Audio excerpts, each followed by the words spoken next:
Hey folks, Kevin here. Well, it's August 29th, 2018. I'm up here in the second food forest area, and fall is rapidly approaching despite us being in a second heat wave going on here. Well, not a terrible heat wave. The heat index will get up over 100 today because of the humidity, and I think it's only going to be in the low 90s today. Yesterday it was a bit worse, and we do have a nice breeze. But today's topic is about doing some pruning, and what I'm pruning today we started yesterday, pruning squash and watermelon.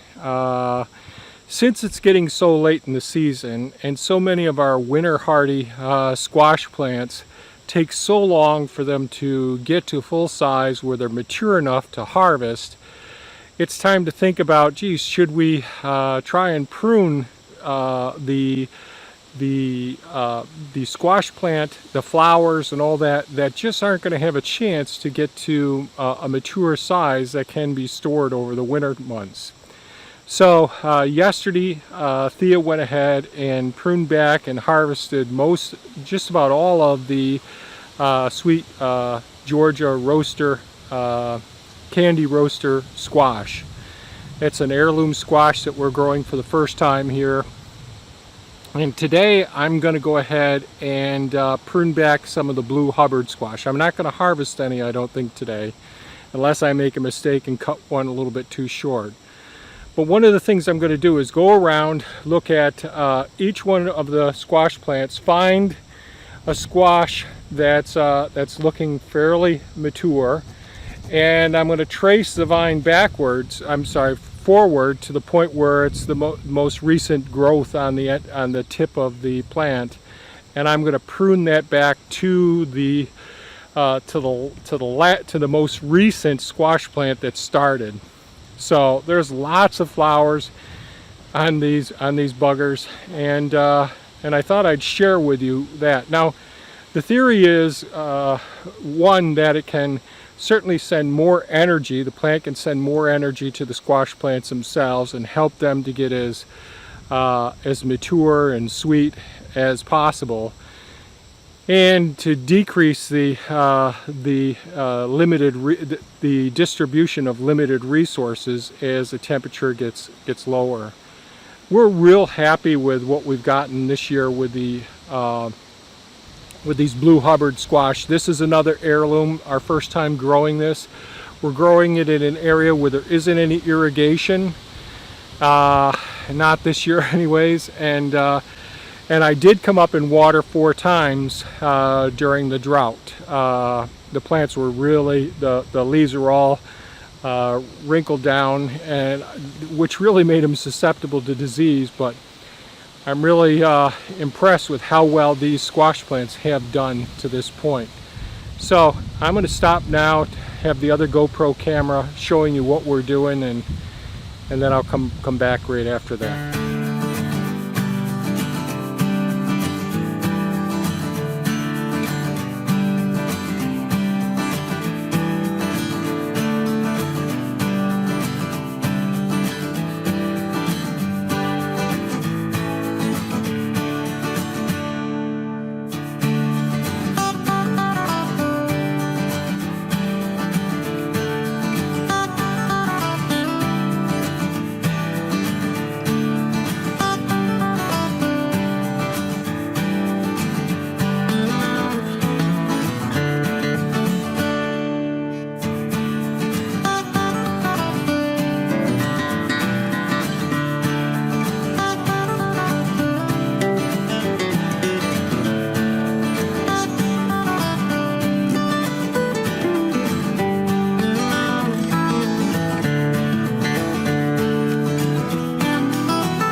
Okay, I just got done pruning the blue Hubbard squash, pruning back to the last little bulbous, developing squash on the plant.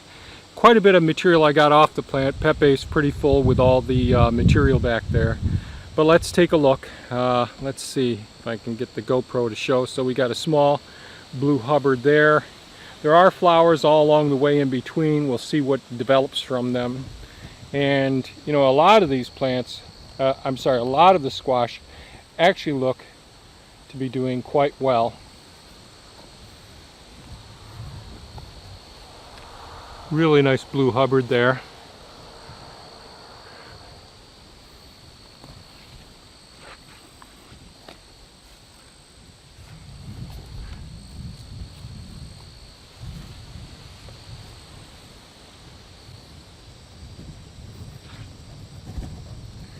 There were a couple of small squash plants that I ended up taking out because they were developing soft spots.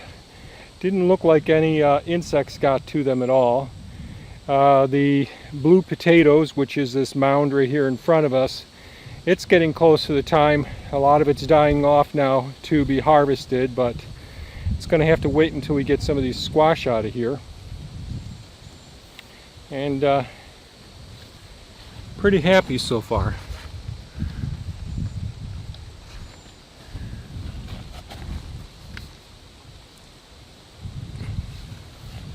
Hopefully these are showing up on the camera down there. I'm trying to position myself, and at the very tip of this one, I don't know if we'll let these ones go to full size or not, but it'd be nice if they got to this size. Those two back there, and there's just a few more up along the where all the goldenrod is up in there. So pretty darn happy with our first year growing the blue Hubbards. Really happy with the sweet candy roaster squash, the Georgia squash, the Georgia sweet candy roaster squash. We've got them in the Harbor Freight curing now. Really happy with how well they've turned out, and they're just about done now. There's just a couple of small squash. They were all grown on the cattle panel trellis, the one where the kale was grown in the past, and we're growing several different species in there. So real happy with how well they turned out. And at least in theory, by cutting off the excessive vine, which has all those extra flowers on them and all, getting rid of those, it'll send more energy into the development, the further development and maturation of the blue Hubbards as well.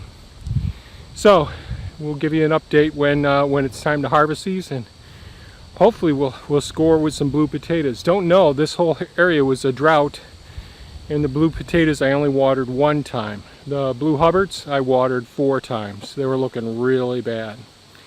So we've got a full load to head down to the pond 5 to seal up pond 5 with the excess squash plant. Yeah, that'll contract down to a very small area, but it'll be helpful as well. So if you found this video of value, please give it a thumbs up. Ask any questions, leave any comments. If you've had experiences with growing these squash, I'd like to hear about it as well. I'm really super excited about both these, the Georgia sweet candy roaster squash and the blue Hubbard squash. Really 2 awesome heirloom plants. So thanks so much for watching, folks. Hit that bell icon if you want to be notified when we post more videos. And thanks so much for watching. Have a great day. Bye-bye now.